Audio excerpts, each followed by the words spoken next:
I care deeply about theology, very deeply. I think it matters. I think our theology shapes the way we understand ourselves and the world around us.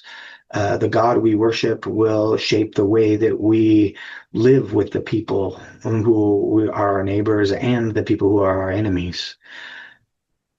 But I think we have to be careful about what we do with our theology. Because sometimes we think that our theology is so important that the most important thing we can do is go out and win the argument, to have the conversation with someone whose theology might be different than our own and win the argument. And most of the time, the winning of the argument doesn't do what we really think it's going to do, because the people with whom we just won the argument, they walk away and their mind's not changed and our mind's not changed. And we go our separate directions and nothing changes. But if the conversation matters more than winning the argument, if the ongoing relationship matters more than winning the argument, that's where change happens. That's where people are convinced.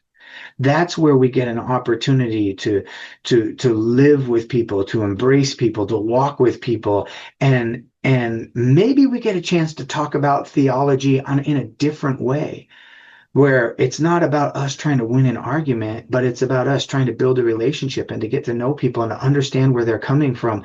That's the kind of thing that changes lives. Theology has never changed lives, not in any real substantial way, until we accept it, until we embrace it and make it a part of ourselves. But that doesn't happen through convincing people through our argumentation or in their minds.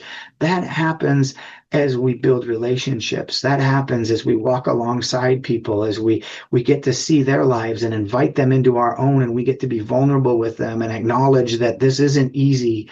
Right? That's what changes lives. So let's quit trying to solve what's going on in the world by offering theology. Let's offer relationship. Let's offer friendship. Let's offer hugs and handshakes. Let's welcome people.